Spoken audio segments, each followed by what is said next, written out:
Right, bringing you back to the transfer news, we've got Michael Bridge with us now. Right, let's talk Man United. Are they edging closer to getting their second signing of the summer then? Well, there was a development last night, Hayley. They've made an improved offer of more than £60 million for Bryan Mbeumo. We know they had a bid rejected a few weeks ago, around £45 million plus £10 million in add-ons. We will wait to see if this latest offer will be enough to prize a player away who was absolutely phenomenal under Thomas Frank last season. But Thomas Frank, maybe being the key name there, he's no longer going to be the Brentford head coach, of course. He is at Tottenham.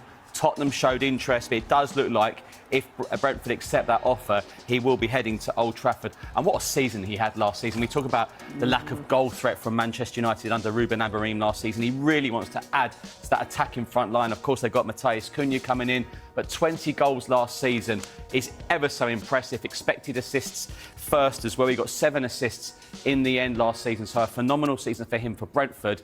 Can he match those numbers at Manchester United? If he joins the club, we'll wait and see. Yeah, because we did think maybe he could be linking up with, of course, Thomas Frank. He could have been going to Tottenham. They wanted him, but who can they maybe turn their attentions to? Well, there's certainly some real talent still Tottenham are looking at. He was one of a number of players Spurs have discussed ahead of the new season. Anton Semenyo is one name we know as a player they like. Eberechi Eze from Crystal Palace is a player they also like as well, and with reason. He's been absolutely phenomenal for Crystal Palace over the last few seasons. Starring role in the FA Cup final. Look, it's not going to be easy to prize away Eze from Crystal Palace. They've just won the FA Cup. It looks like they should be in Europe now under Oliver Glasner, so we'll wait and see. Is it around 65, 70 million to prize him away? But nothing developing massively yet at the moment, but we know it's a player of interest to them. OK, good to know. Right, can you bring us up to date with what's happening with Jordan Henderson and his future? Yeah, really interesting one, this. We brought you this a few hours ago here on Sky Sports News. Now, one of our producers doing the perfect shot here, England training, because he needs a great season to secure his place in Thomas Tuchel's World Cup squad.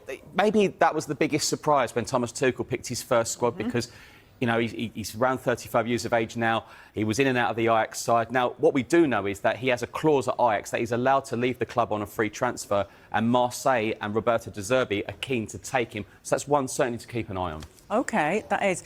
Kepa Arrizabalaga switching Chelsea for another London club then. What's happening with Kepa? Where's he going to go? Yeah, it looks like Kepa is on his way to Arsenal. These two London clubs do a lot of business over the years. And it looks like Kepa, who's going to fight for the #1 place for David Raya if that move does go ahead. Arsenal had Neto on loan from Bournemouth last season.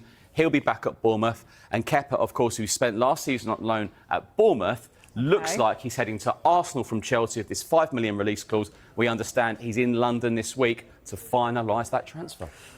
Oh, OK, thank you very much. I tell you what, just staying here at the moment and staying with, in fact, Chelsea, because they are looking at signing several players this summer, with the club hoping to add a winger and a centre-back ahead of the new Premier League season. Our chief correspondent, Kobe Solikol, has the latest on their potential business. Chelsea are pressing ahead with a move to sign Jamie Gittens from Borussia Dortmund. Of course, earlier this month, they made a £42 million offer for him, but that bid was rejected by Dortmund, and the two clubs couldn't agree a deal before the first window of the summer closed on the 10th of June. Now, as we reported at the time, Gittens is still a priority target for Chelsea. Both clubs, Chelsea and Dortmund, are out here in the US playing in the Club World Cup, and talks are continuing and ongoing.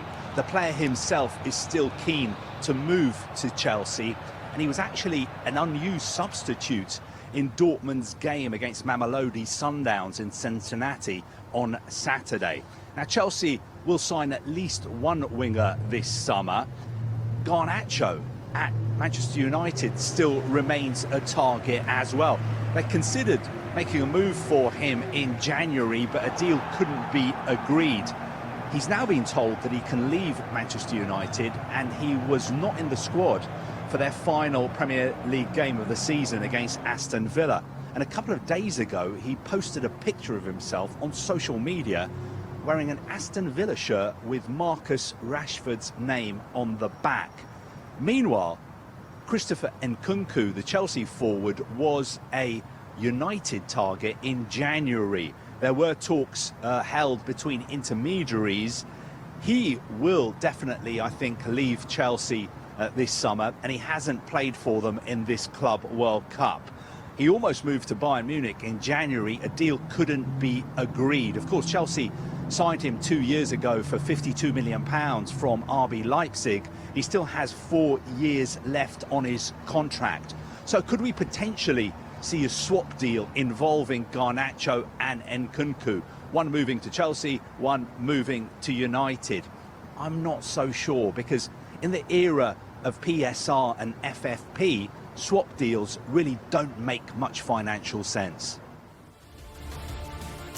So the window is really starting to hot up. We've got it all covered. A reminder, the transfer show returns on Friday, 7 p.m, right here on Sky Sports News.